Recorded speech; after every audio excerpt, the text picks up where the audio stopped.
We have an interesting subject this morning, and I realize that for a great many folks, this is a sensitive area.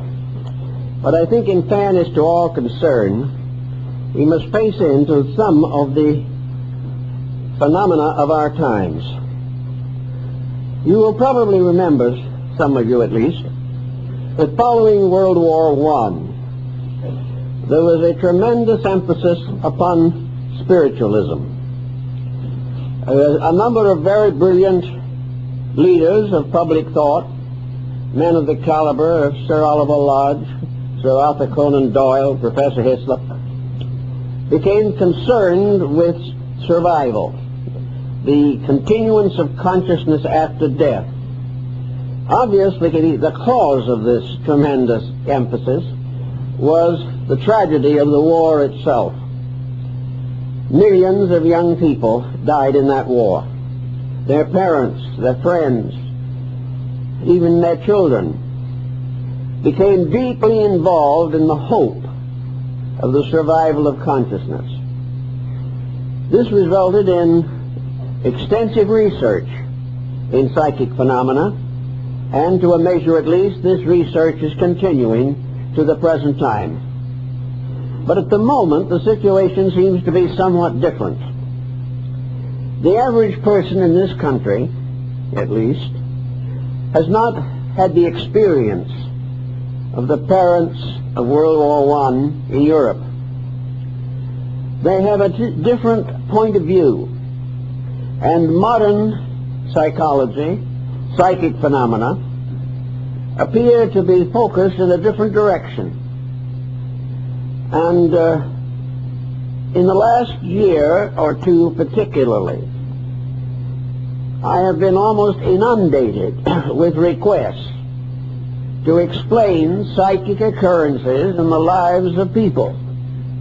I get letters from all over this country and Europe, and people constantly want to know what some psychic experience they have had means. Sometimes they tell me the experience. Sometimes they think I ought to know it already.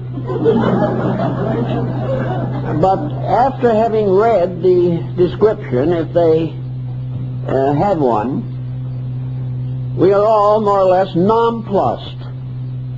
There seems to be no general, natural, significant, practical way of explaining a great part of this outburst of psychic pressure that is in the atmosphere at the present moment. You pick up some journals and publications, and you think of Egypt, and you remember the thousands of little charms and talismans and figures that were worn around the necks of the Egyptians and buried with them. In the paper we find that today similar charms and talismans and amulets are being offered seriously on the grounds that they have psychic influence. So over a period of 4,000 years, the same phenomena continues. This is something we have to give a little thought to. I've looked around, and I'm not interested in exposing or downgrading the psychic seeking of the human being. Far from it. I feel quite convinced that there are some perfectly honorable and perfectly practical and reliable consequences in some cases. But the true mystical experience is comparatively rare. And much of the material that comes in almost every day for consideration simply cannot represent a valid approach to the problems involved. I think one of the most interesting problems that we have to consider is the source of this tremendous torrent of psychism that is now moving in on us. And looking around, it seems to me that perhaps Buddhist philosophy comes the nearest of any philosophical structure that could have a bearing on the subject. Buddha was the one who first psychologically emphasize the importance that which comes out of the individual in most cases is something that went into him from his material environment. In other words, the human being receives through the sensory perception certain impressions. These impressions coordinated by the mental unifier. After a time, these impressions, interpreted, digested, and unified, come out again through the individual, and he attributes them to some source within himself. Let us see if we can make this point a little clearer. Wherever we have social insecurity, we have pressure upon the psychic life. When things run easily and comparatively smoothly and the individual is relatively secure, his mind does not run to this type of thinking. But when he is variously bewildered, when he does not know what to do next, when he does not know how to evaluate the conditions of his own life, he then rushes to someone else for help. Now, psychology, from a scholastic standpoint, has had much to do with trying to rationalize the problems of society. But there are other problems which psychology cannot handle because of its limited perspective. These are problems of the individual's personal interior life, where he is uncertain as to his own conduct, where he is confused. This confusion becomes part of his subconscious. This remains very much like Pandora's box with the lid down until the individual does something to lift the lid. One of the things he may do to try to lift the lid is to practice some kind of meditational disciplines. He may try to unfold his own consciousness in an effort to reach into himself for greater security. Now, how he is going to do this is again a problem. I suppose that there are 50 or 100 different recommended ways to unfold inner consciousness. Most of these ways differ in one respect or another. The individual reaching out for some way of cultivating his inner faculties is very likely to practice some type of metaphysical discipline, concentration, meditation. He is apt to try almost any type of method of concentrating attention upon the unfoldment of internal factors. This, in many instances, arises in persons that are not at all equipped to handle this type of situation. They firmly believe, in fact, in some cases, they are taught to believe, that all they have to do is to practice some meditational discipline and the inner life will move out through them. Or, perhaps, under certain conditions, through these types of disciplines, they will be brought into contact with superior beings, hierarchies or orders of life, which will enable them to get the solutions they seek to the problems they face. Now, this situation has resulted in a series of very strange circumstances, which I think are probably best approached through the Buddhistic philosophy. We have to have some kind of a framework for this. We have to rationalize it or organize it before we can examine it. If we wish to assume that the individual over the course of years has become involved in a load of psychic pressures within himself, if we realize that all kinds of things that happen to him on the material plane of life have left scar tissue, have built various pressures into his subconscious personality. There is the person who arose in a divided home, who never had proper parental relationships. There is another who came from a bigoted or irresponsible family and had no proper encouragement for the development of normal faculties. We have individuals who had bad marriages and were unable to cope with the family responsibility problems. Also, we have some graduates from the drug culture. We have individuals that 10 or 12 years ago were tied into the drug subculture. Many of them have worked out of it and are no longer involved in it. But the record of it, the pressures of it, the consequences of it are still in themselves. We also find others who are financially insecure. Jobs are hard to keep. The individual has not had sufficient training to feel secure in his employment. He may have extravagant tastes which he is unable to gratify. He may be picked up in the inflation, or he may be trying to buy a home and cannot get the necessary loans to take care of the deal. He may also have health problems. Many people are finding tremendous nervous ailments developing from tension, stress, frustration, and self-pity. All of these pressures retire into the individual. And under normal conditions, perhaps they will remain there for his entire lifetime. If he is a materialist and has no belief in any mystical or metaphysical factors in daily living, then he will simply ignore this and go on being sorry for himself, but rationalize it in terms of his external circumstances. If, however, he is more religiously inclined, if he is looking for some inner understanding of the phenomenon that he is faced by, then he begins to attempt to develop some form of internal spiritual security.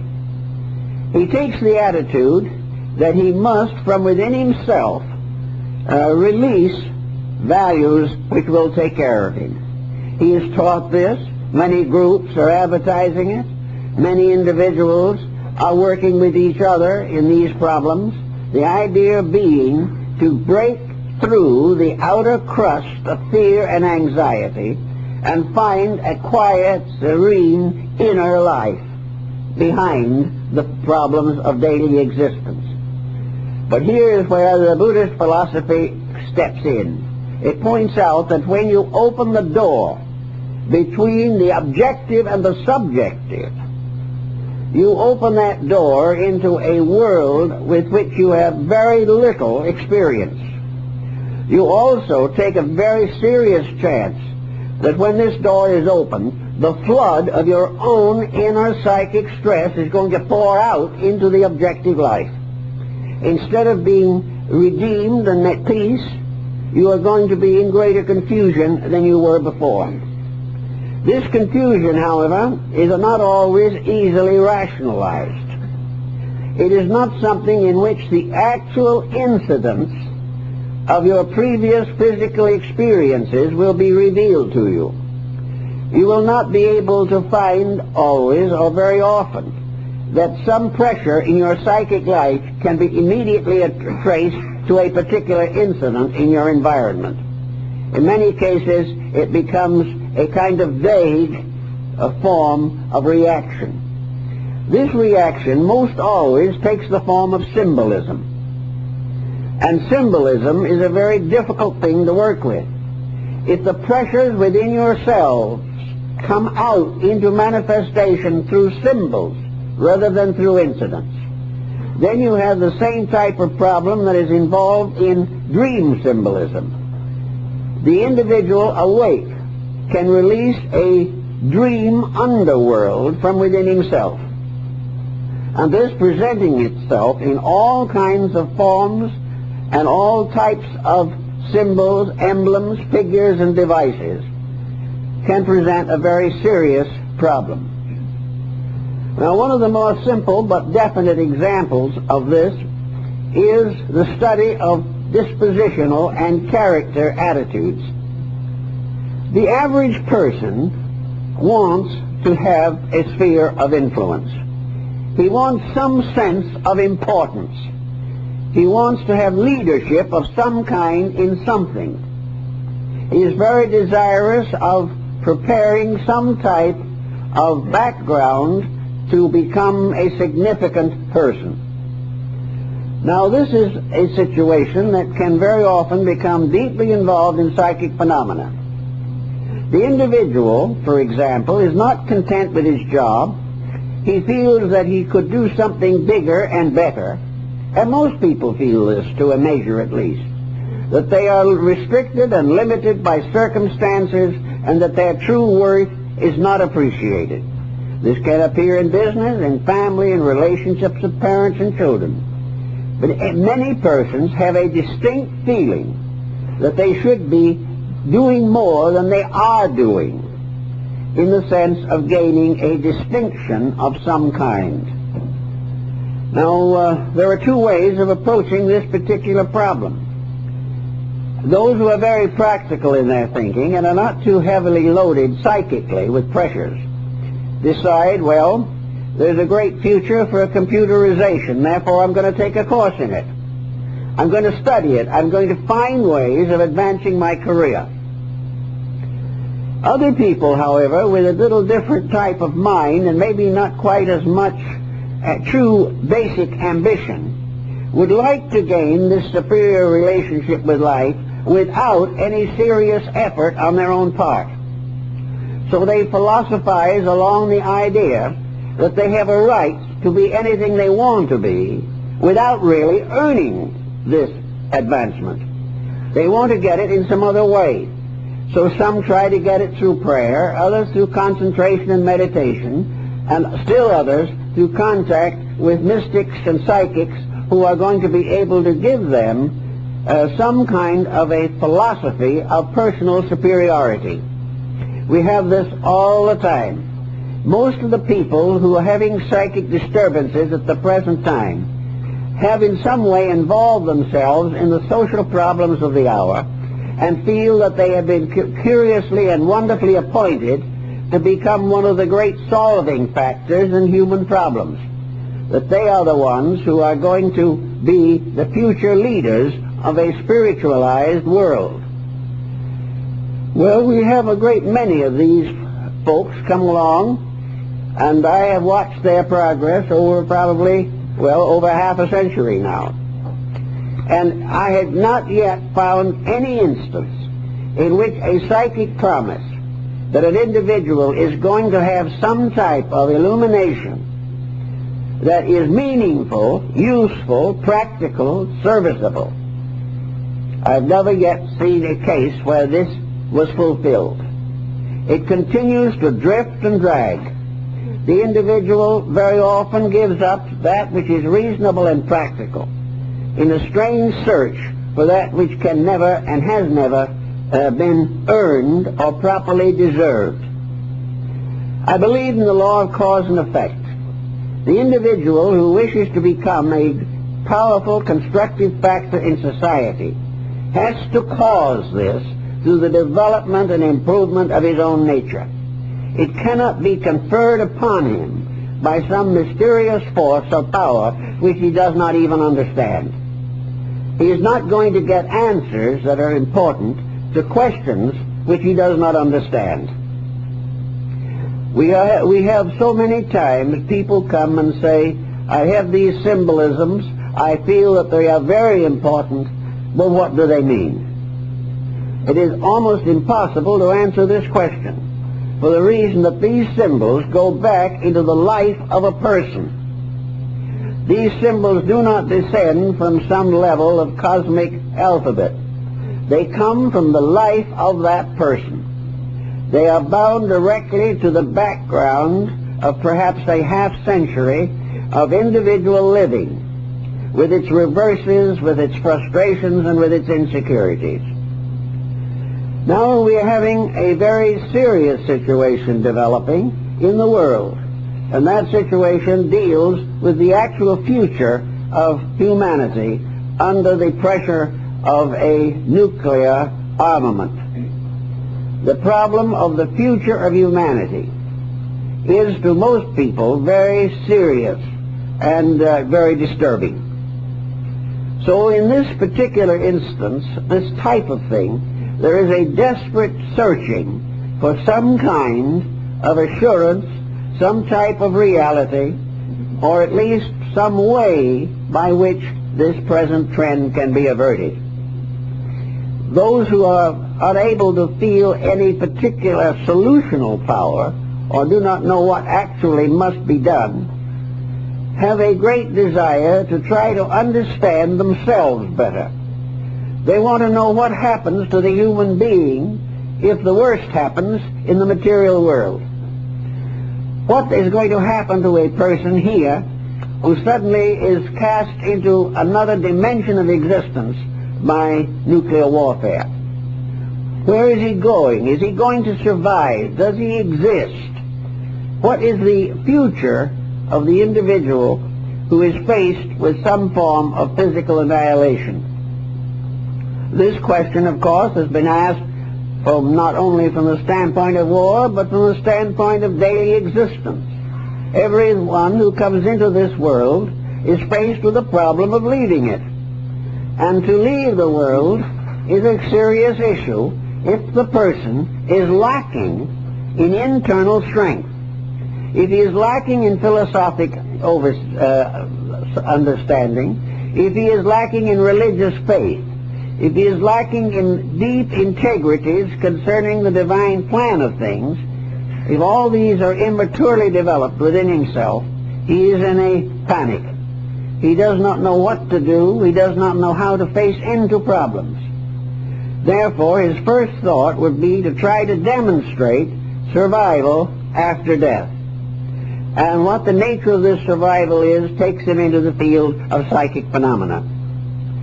Another person with a little different sort of background, looking back over life, realizes that from lack of understanding, he has been limited all his life, that most of the plans and dreams and hopes and aspirations that were important to him were never fulfilled because of weaknesses of his own character. Under such conditions, as he grows older, he is apt to decide the importance of some form of religious communion. Young people today are not inclined to be theologically minded, but older people are consistently concerned with the future of their own existence. To have this securely indicated for them means that they must have a solid foundation in some religious or philosophical system. Actually, all of this type of thinking is founded in a certain kind of faith. The individual has to believe, and in believing has to find his security from belief, from the integrity of his own consciousness. Under such circumstances, he is apt to go to other people to try to find out more about these things. And there are groups all over the country and all over the world who are attempting in one way or another to create confidence that the individual has a survival factor built into his nature, that he is bound to survive, that he is going to go on to other worlds and other dimensions of life. If he believes in reincarnation, he believes that he will be re-embodied here in the due course of time, that basically he is indestructible. And if he is indestructible, then through philosophy and insight, he can gain a great deal of confidence. Now, systems that teach people to accept the power and virtue of universal law and can help the individual to realize that the power that fashioned him did not fashion him to destroy him, but rather fashioned him as part of a vast plan of unfolding life in nature. On a level of philosophy, individuals can gain a great deal of comfort. They can also gain it on the level of religion, in which it seems to millions of people that their future is in the keeping of a principle of divine good, and that all things that happen in this world are part of a plan for the final salvation and perfection of all that lives. With these kind of inducements, the individual can gradually develop a working philosophy of life. But very often this is complicated today by the introduction of a whole group of extraneous elements which may or may not contribute to this major purpose.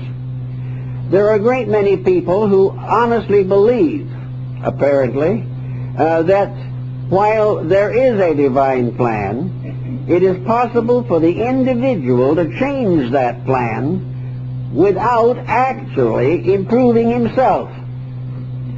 That there are ways, there are tricks, there's a magic, there is some kind of a strange esoteric method by which the individual can become wise without earning wisdom, can become good by a formula, can be enlightened or strengthened by some type of sentimental or platitudinous statement.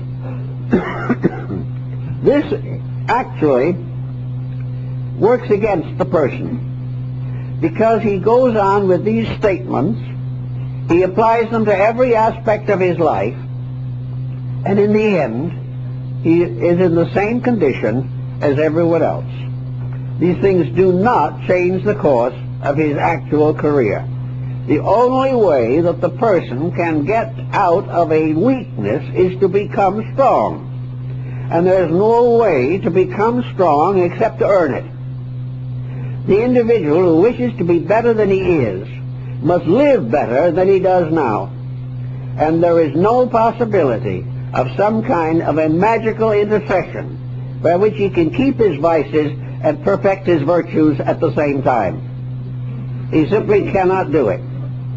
And to most people, the present trend in the psychic phenomena is to use it as a substitute for integrity, or to assume that by the practice of certain disciplines, the individual can outgrow his own ignorance and become vicariously wise. We have very little evidence that this has ever been accomplished, and I think the average person should not bear too much upon this, because it is not strong enough to support him. I know people today who not only are seeking help from various psychic sources, but some of them have 4, 5, or 6 sources at the same time. They are going to everybody whom they think can give them an answer to their problem. The answers they get are in conflict, one in one direction, one in another. The prophecies that are made by these under these circumstances are frequently not fulfilled. And the individual, having not received what he believes he was going to receive, still goes on hoping, doing the same thing again and again. This is really a detriment.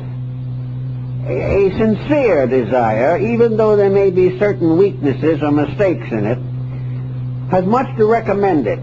But a person who simply does not recognize when things are not right keeps on stubbornly maintaining something that will not happen.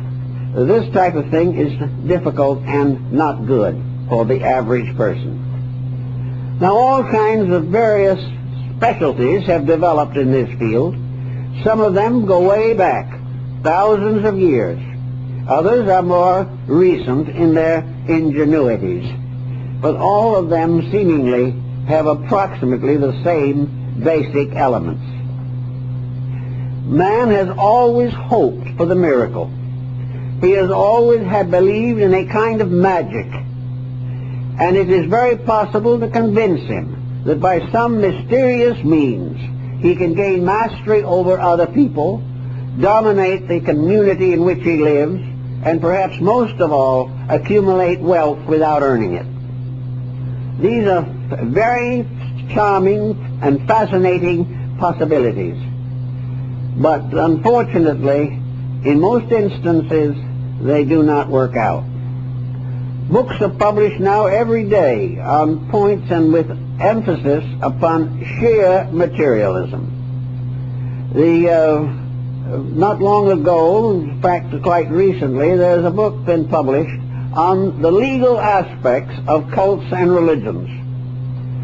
And this book is more or less dominated or inspired by the complications on a legal level of individuals who are disillusioned, disappointed, and exploited in religious matters. How far can government, law, or litigation be involved in cases where individuals' religious convictions have been exploited? This is a grave situation, but it is obvious that the matter is getting to a point where some form of secular intervention is almost inevitable. There is going to be some form of legal recourse for persons who have been exploited in the name of religion. This does not mean that any sincere belief is going to be criticized. It does not mean that the individual is going to be denied the full expression of his faith or his inalienable right to seek spiritual consolation according to his own preferences and desires. It is, however, something that has to be faced in connection with the individual who, having supported or contributed to one of these movements, is suddenly exploited beyond a reasonable degree, or that the funds raised for religious purposes are directed to personal gain. Where this condition exists, there's going to be a great increase in care and thought, and there are going to be legal changes in the statutes which will protect the individual from dishonesty in the name of religion. Now, this does not affect most of us for the reason that the average individual is not really worried about that, except in certain cases where it should be obvious to him in the first place. But what is really the problem is how the person is going to evaluate his own inner experience with religion. How is he going to evaluate what has happened to himself on a religious level? Well, the only answer to this is to settle down quietly and do some serious thinking. And in most cases, people in trouble in this field will not do this. They are not willing to sit down and see their own mistakes. They are not willing to admit that they have been hoodwinked or that they have deceived themselves. They want to keep on pressing the points which they themselves have become accustomed to. I think probably that most of you have heard or read about a mirage in the desert. This is a phenomenon that is known throughout the world, and in some cases is very highly specialized. The most common form of it is that in the desert, an individual will look over towards the horizon and he will see, for instance, a beautiful grove of trees or an oasis, or perhaps even a stream or a lake against the sky. As he approaches it, it fades away, and there is nothing there but the desert itself. Now, a considerable amount of man's wishful thinking is like a mirage. It seems to be something very beautiful lying ahead, or out somewhere in the desert of wilderness of waiting and frustration. But as he approaches it, it fades away, because it is an illusion and a delusion. Now, each person must evaluate his own beliefs, his own religious convictions, to find out if there are among them some delusions or illusions. Otherwise, he will be constantly seeking that which has no existence or is not available to him under any condition. So we have the person who is waiting patiently for enlightenment. He is waiting day by day for illumination. He is waiting to have some strange and mysterious being or power take over his life and bring him to perfection. This waiting goes on and on. It does not happen because actually the individual has not thought it through. He has not answered a very simple question. When people ask me, and some of them I do, how it happens that they were so fortunate as to have an illumination, that at least what they thought was an illumination, and that have come under the special control or protection of divine beings, I've often asked them, how did you happen to deserve this? What did you do to earn it?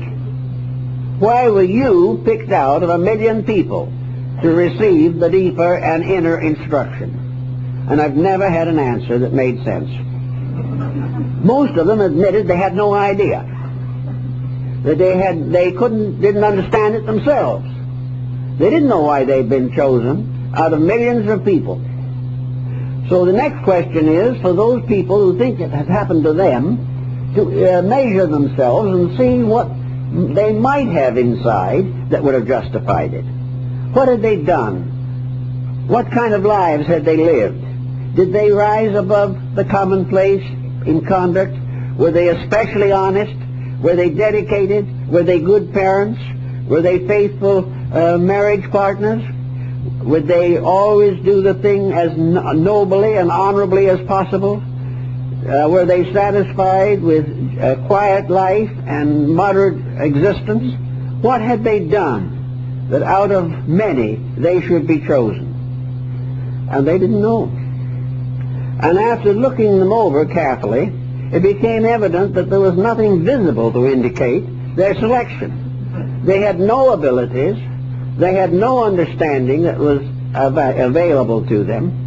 And sometimes these people went through a whole series of relationships with psychism or some metaphysical group, and they ended up where they started from, because they were not taught anything that was practical to do, even when they were under instruction.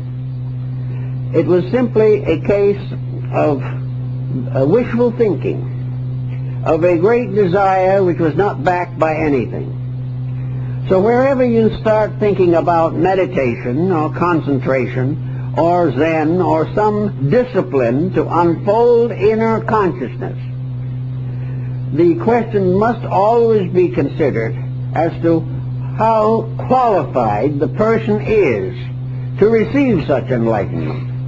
How is he going to use it? How is he going to get away from his own futility simply by practicing a discipline of some kind, which does not contain within it any particular solution? A good example of this, of course, is the classical case of a young American who wanted to be a Zen monk.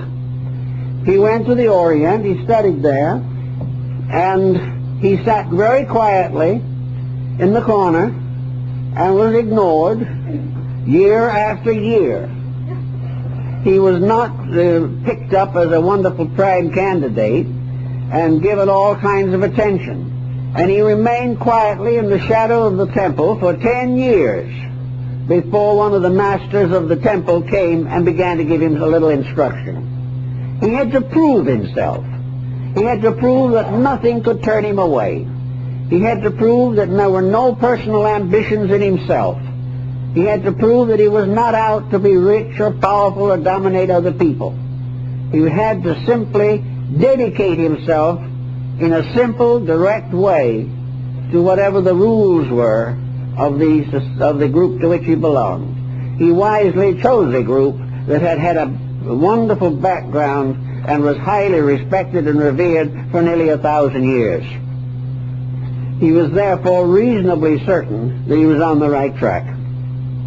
All this type of thing finally sums up, I think, into the problems of the person's life. The beginning of life, in the lesser mysteries, as they were called in Greece and Egypt and India, the lesser mysteries are right here. The beginning of esotericism is in your home, your shop, and your business, and your relation with your children and friends. The beginning of philosophy is the daily use of common sense. Those who hope or aspire to enlightenment are the ones who live within their means. who do not cultivate debt, who refrain from unnecessary extravagances, and do not fall under those luxury pressures which contribute to moral or physical dishonesty. The individual begins here by putting his life in order. He also takes advantage, as far as possible, of the opportunities here for anything that he wishes to do. The ancients, when they brought some candidate to the temple, always required that this candidate bring with him an offering worthy of the temple. This was not an offering of money, because in ancient times most of the religious systems were subsidized by the state. What he was expected to bring was an ability. He was expected to have a proficiency that was useful, a proficiency which assisted him to be a better servant of human need, something that would help others, something that he could use because he was trained in it, and would therefore have proper ability to use it wisely. Perhaps he was trained in medicine. He had taken a course in the temples of the god of healing. After he had graduated from that, he dedicated his medical knowledge to the service of humanity. And it was not until medicine was secularized that there was any known corruption in the medical world. Another might take law and become a leader of governments. One might become an instructor of children. Still another might become an artist or a musician, or perhaps intentionally and purposefully become an agriculturist and raise food for others to eat. He must have some dedication to the service of humanity, a dedication which was not only willingness but skill. He must be able to do this type of thing. If he was to become a teacher, he must have had the background for it. It was only the ability that he possessed that he could dedicate to God. His ignorance was of no value to himself or the universe. His wisdom was valuable to all who needed it.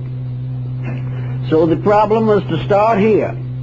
Curb appetites, normalize life, rationalize experiences, live in a natural, healthful manner. Take care of the small daily problems as they arise. For if we are faithful unto small things, we shall be made master over greater things. But to avoid the small and rush desperately after the greater is to fail completely. Having gained this external knowledge of life, having proven conclusively the ability to be a conscientious householder, which means for the most part that the individual was able to withstand all material temptations that might lure him away from the development of his own integrities. When he had this achievement and had brought his gift to the temple, then a career was directed for him. He was given the means to do those things which he was trained to do, because to the religious mind there is no such a thing as secular learning. It makes no difference whether you're a carpenter or a priest. All is sacred. All usefulness is sacred. All uselessness is profane. Having therefore decided the area of service, the area of dedication, the individual becomes inwardly inspired to do the things which he has prepared himself to do. He started out with a determination to be prepared for a job worth living for. And this job unfolds with him. He doesn't have to have a very special attention bestowed by someone else. He doesn't have to take an aptitude test. He knows in his own heart, if he's dedicated, why he learned and what he intended to do with learning. And he uses it. And gradually, as a result of this, his inner life opens up. His inner life opens up because he has no pressures. He has no pressures because he has no egotism left in himself. He has no worldly ambitions. He is not trying to be godly on one hand and a millionaire on the other. He is simply, quietly knowing his own limitations, knowing his own abilities, knowing his own purposes in life, and gradually gains a reputation. He gains a certain amount of influence because he is skilled and because he is able. As this continues along, then the quest of the over-self begins to be more meaningful. The individual, in order to have the courage and wisdom, must call more and more upon his own resources. As he advances in his skills, as he advances in his profession, his temptations increase correspondingly. He requires much greater self-discipline as he goes further and higher in his career. For there the temptations will be pressing. There will be many opportunities to compromise principles. The person with few abilities has few opportunities and few temptations. But as he goes further along, he demands and depends upon greater insights. Also, as he advances in any science or any art or any profession or trade, he gradually comes to the point where he wants to know more about the thing that he has already chosen. He can have graduated cum laude from the greatest university in the world, but he still will not understand history. He may have gone through philosophy for years, but he still will not understand all of philosophy. Before understanding is perfected, the inner life of the individual has to be given control of all faculties and powers. He must gradually learn the real mystery beyond and behind all material things. He will have to find gradually a consecration in which what might otherwise be a secular subject suddenly becomes sacred, and the person becomes completely dedicated to the perfection of his attained art or science. As this goes on, all knowledge becomes a key to the ultimate knowledge of the divine plan itself. And by degrees, knowledge brings with it certitude. For ultimately, through skill, the individual develops the realization of the absolute workings of universal law. So as he goes on, it becomes then probably very important for him to have more and more communion with the source of life within himself. On the other hand, this communion is also a temptation. The individual who is interested in a religious life is very often disillusioned in secular living. He feels that the world around him is simply an impediment, that he becomes more and more aware that he has difficulty adjusting to worldly conditions. They hurt him. They irritate and aggravate him. And he wishes constantly that he could do the things that would change all this. But he can't accomplish all that, nor should he be disturbed by the fact that the world is the way it is. He may do all he can to help it, but he cannot wisely condemn it for its own shortcomings. The world continues to be itself, and the wise and dedicated person must live in it, must conquer its pressures in himself, and must dedicate his own life to the service of whatever reforms or reformations of character he is able to accomplish. Under such conditions, he may want occasionally to have periods of meditation or quietude or rest or opportunity to organize his resources against the confusions of his time. But he will never take the attitude that he is going to substitute his own hope for personal growth for his duty to society. The individual who retires from humanity to take care of his own spirituality is on the rim of a serious disaster. We are not here primarily to advance our own cause by the neglect of our social responsibilities. We are here to forget ourselves very largely in the common service of those whose need is greater than our own. Therefore, the individual who chooses to retire from humanity in order to protect his own spirituality should give the matter another thought. He is on the wrong track. He is not to be concerned primarily with his own growth. His own growth is a byproduct. The only way the individual can grow spiritually is to forget himself in the service of those whose need is greater than his own. He cannot directly make himself spiritual, but he can, through forgetting himself in service, attain spirituality. But he will never find it by demanding it, requiring it, or envisioning it for himself primarily. We are not here as human beings to think only of ourselves. We are here to forget ourselves. And in the beginning of our spiritual growth, the less we think about ourselves, the more we will unfold the natural resources with which we are endowed.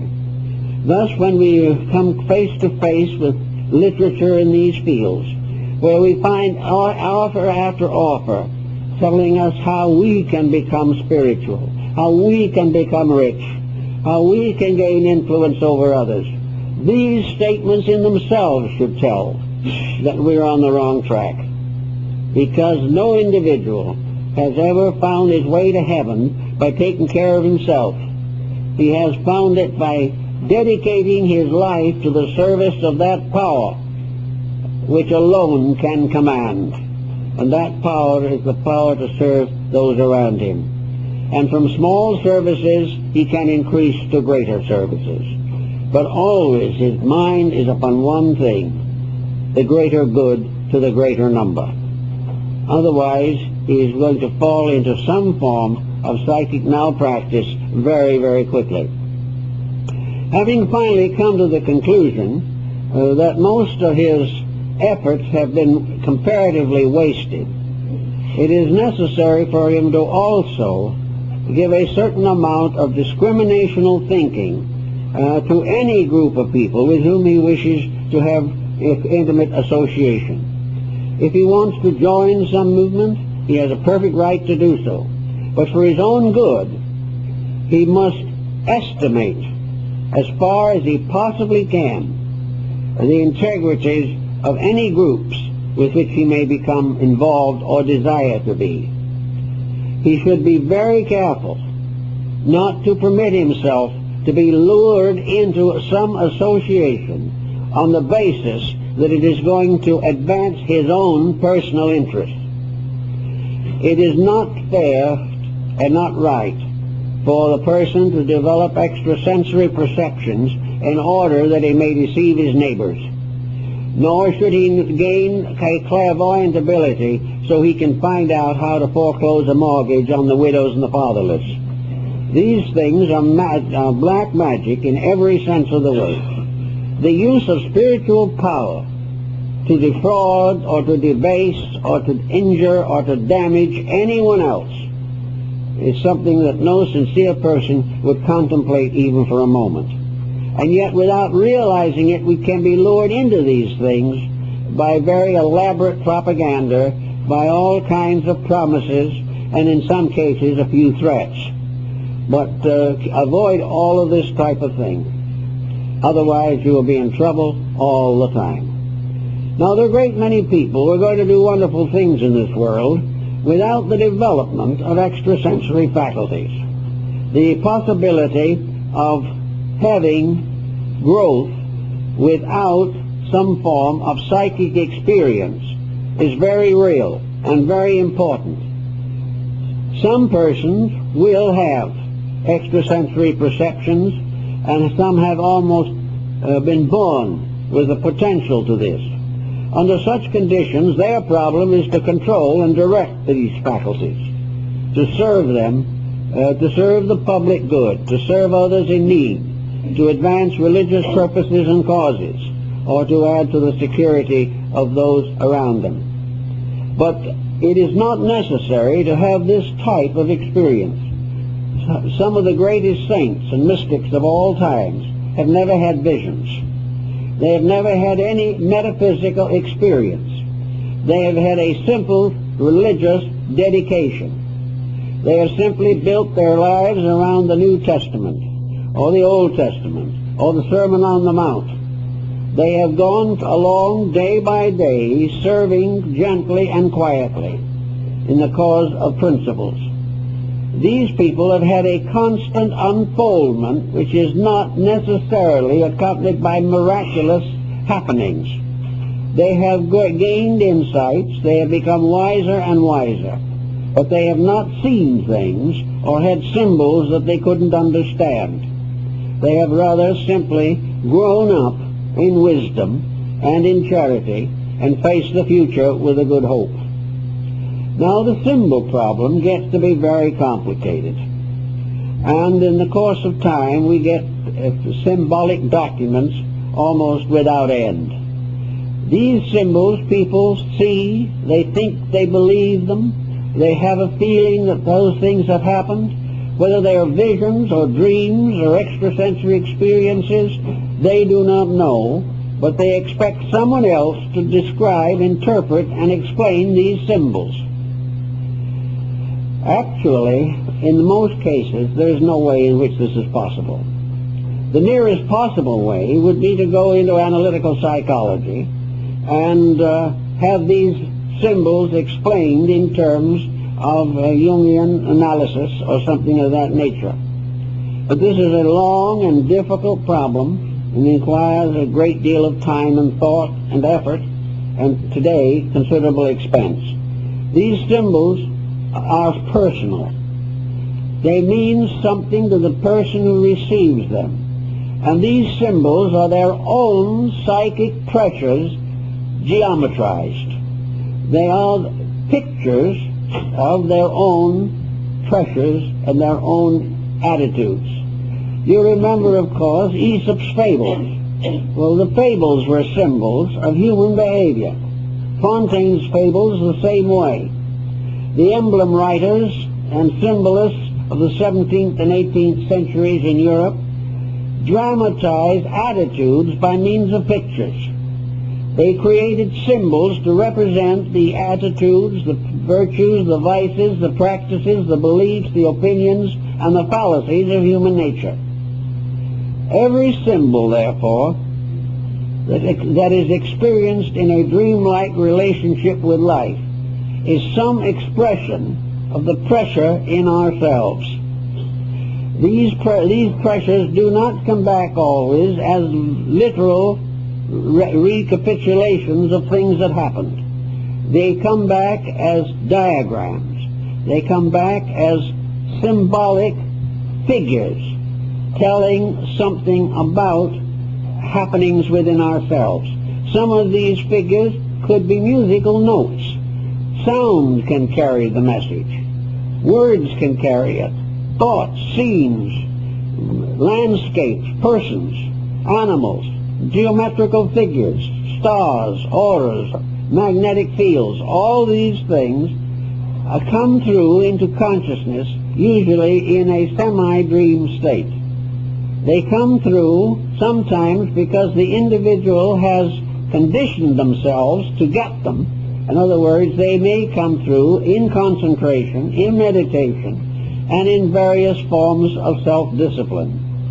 The danger of these things is that they are not understood. And the individual, having experiences of this kind, which he cannot interpret himself, then turns to someone else to have it explained for him. No one else can explain it. It is something that is intimately associated with one individual. It is a principle, a truth, an idea, an attitude, or a negative pattern which is unique to that person. And that person will have to try and explain it. If the symbols are morbid, if the situation is negative, then it means that the psychic pressure is very, very heavy. Sometimes these symbols are simply mathematical figures of the attitude the person is now trying to take. For instance, if he is in contemplation, if he's in meditation, if he's idealistically searching for something, the very mood itself which is moving him becomes symbolized. It may be that he is hoping that some good thing will happen, dedicated and very serious, so he sees light. He sees luminous things, which are the evidences of his own effort to become enlightened. The symbol may be only his own attitude at the moment, pictured mathematically or diagrammatically.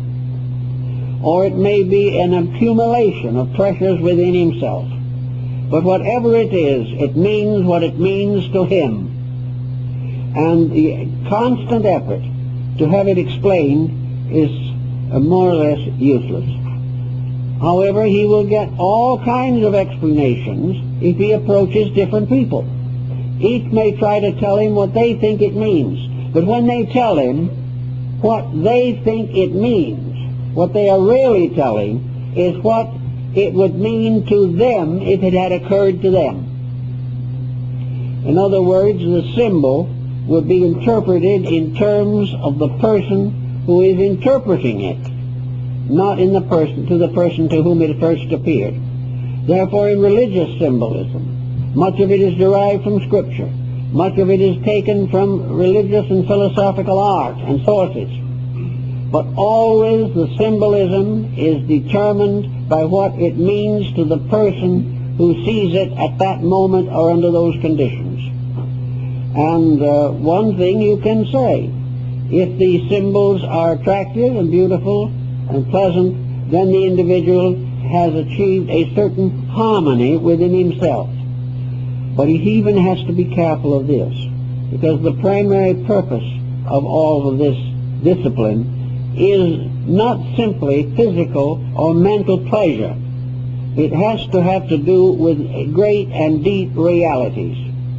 And it must go deeper than satisfying the mind or the emotions. It must be a true expression of the internal life of the individual.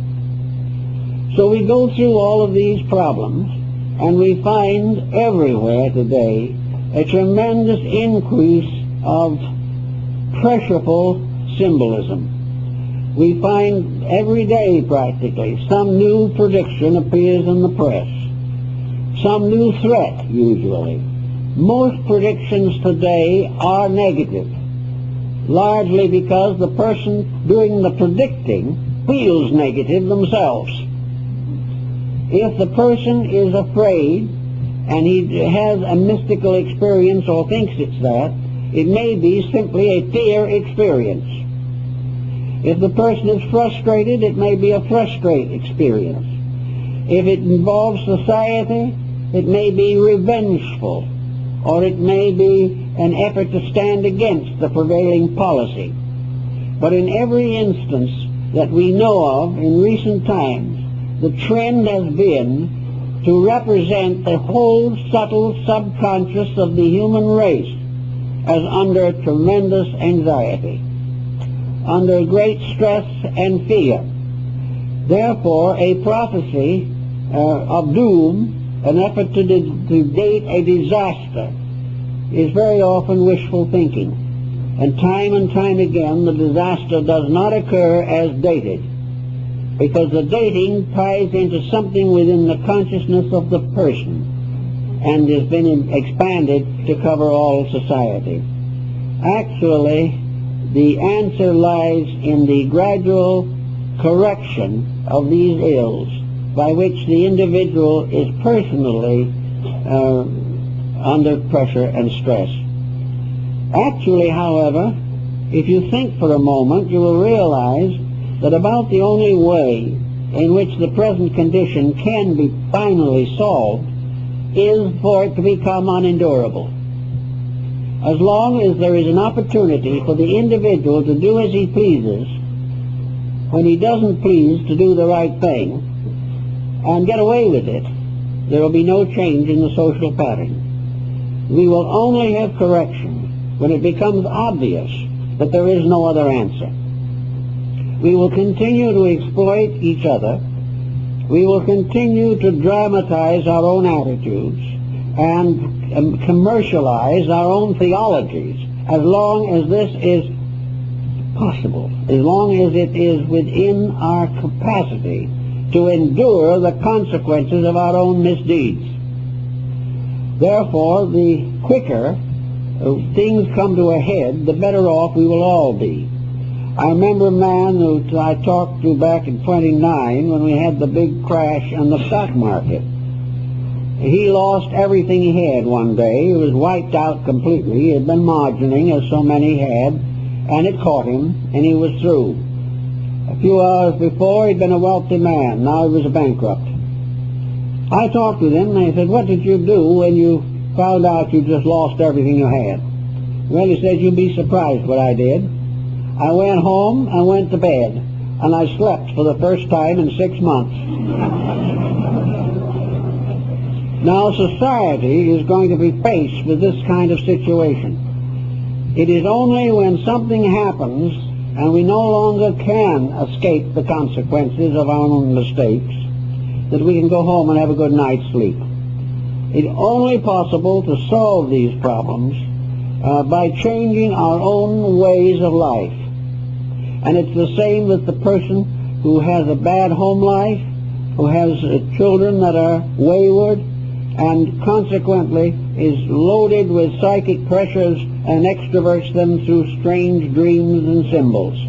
We're going to have these prophecies of dire circumstances until we stop setting up dire circumstances.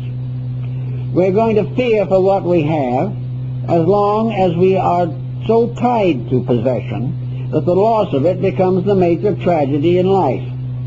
When society does make its major moves, as it must someday, it does not mean that people will all be wiped out. It means actually that people will begin to value what is truly valuable and will be able to sleep well. The Chinese had a saying that in the primary time of things, when there were only sages upon the earth, the sages all slept without dreams.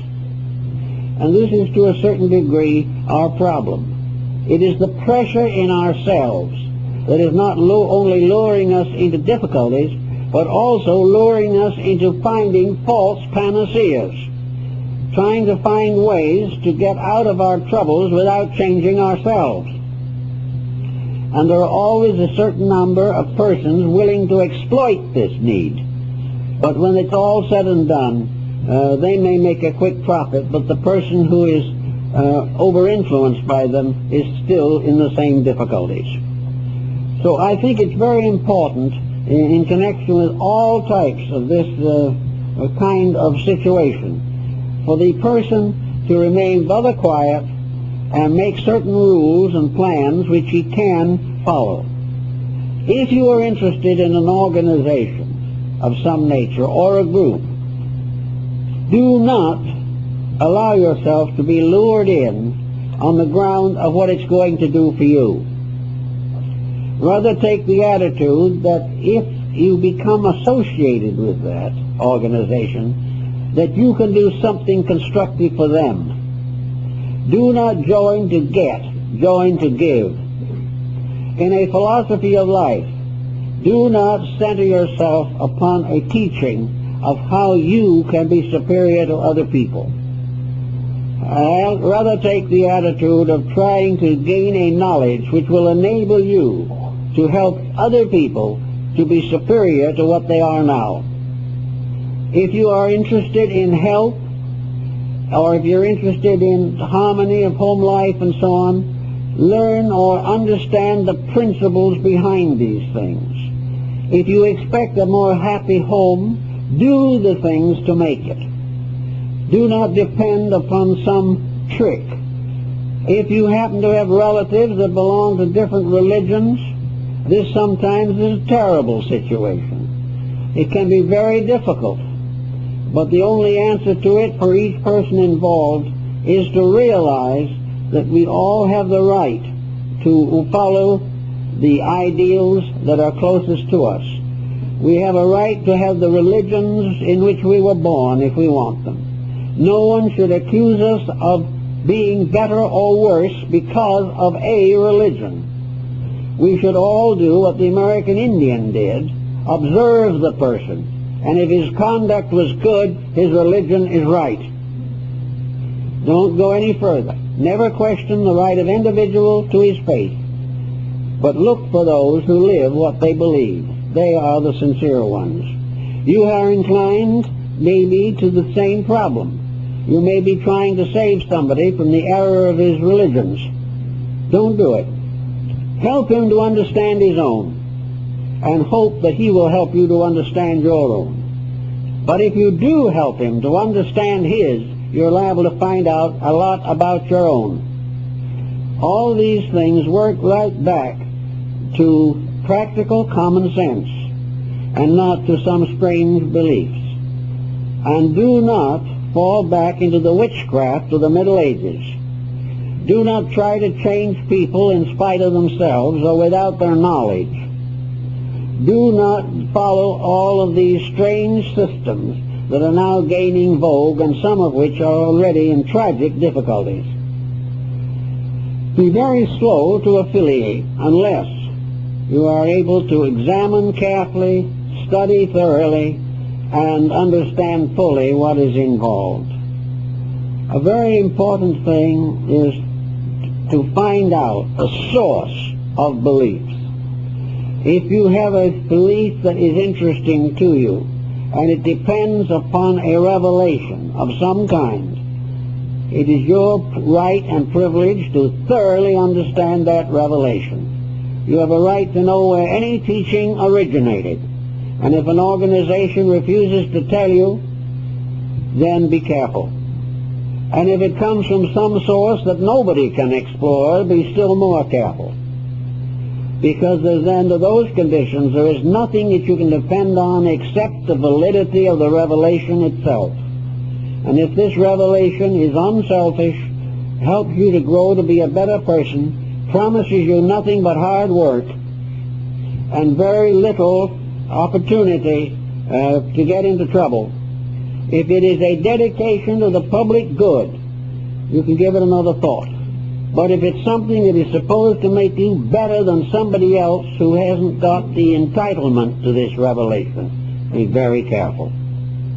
Because we cannot hope to allow faith to create a delusion or support one.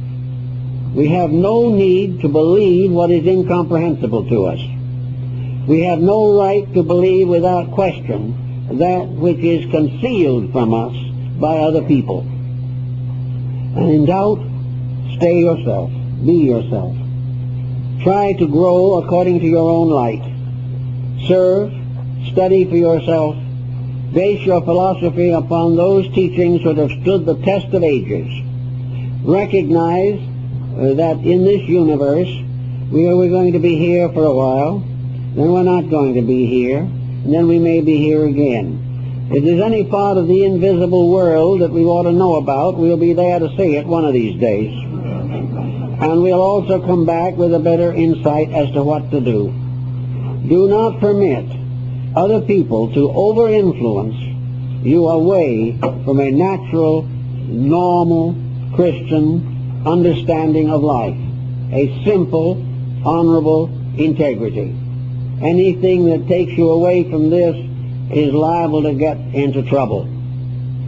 So don't also ask other people to interpret your symbols. If these symbols are valid, there are excellent texts available on them. The symbol always is a mandala. It is always a meditation figure.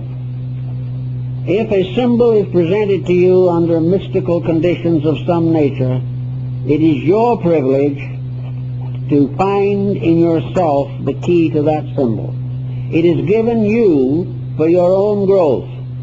And when you try to get everyone else to tell you what it means, you will not find out what it actually means, because its meaning to you is very personal. And one of the ways in which ancient instruction was given was by means of impressing symbols upon consciousness.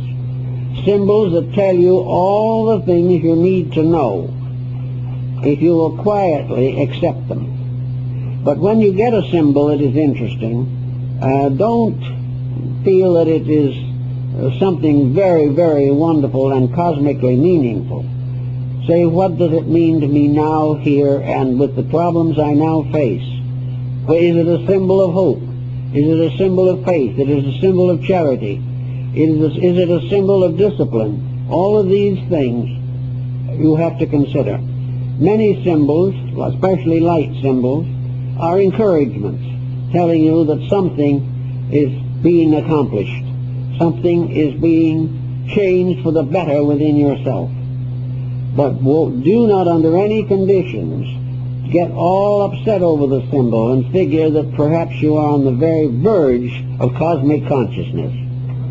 Take the symbol for what it is. Try to understand it. And as you unfold your own simple contemplation of it, other symbols will probably come along to help you to understand its full meaning.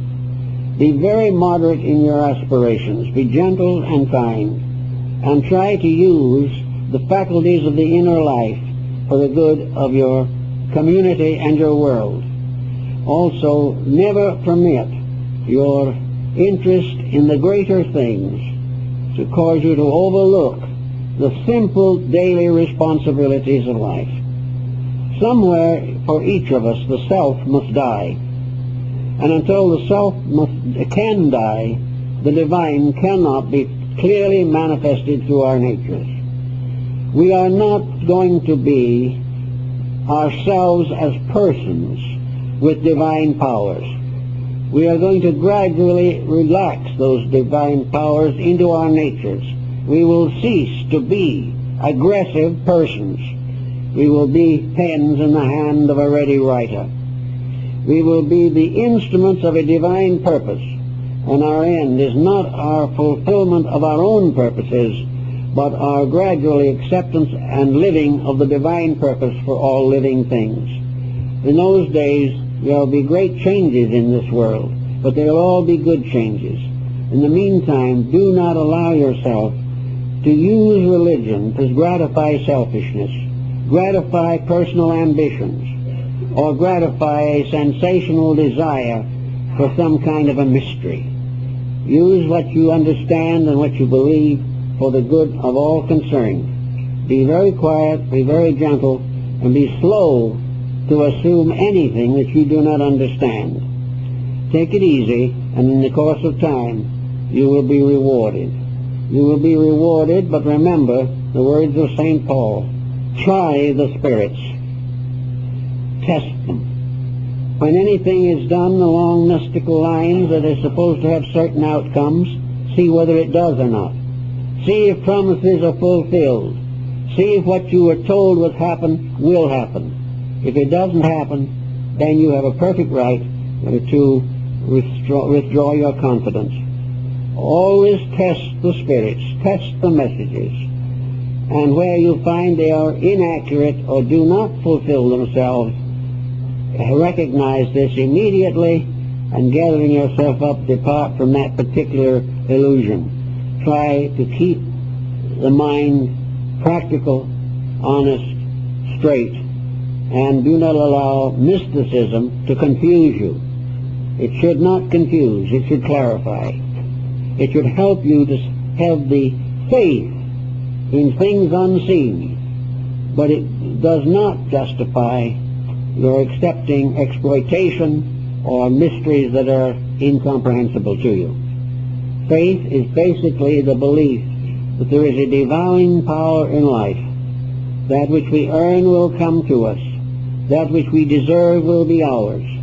And that which we build for, we will attain if we have built correctly and the goal is right. In this simple way, study, learn, work, and have all the happiness of realizing the importance of a constructive dedication. With this kind of thinking, you can't get into very much trouble. Well, I guess that's it.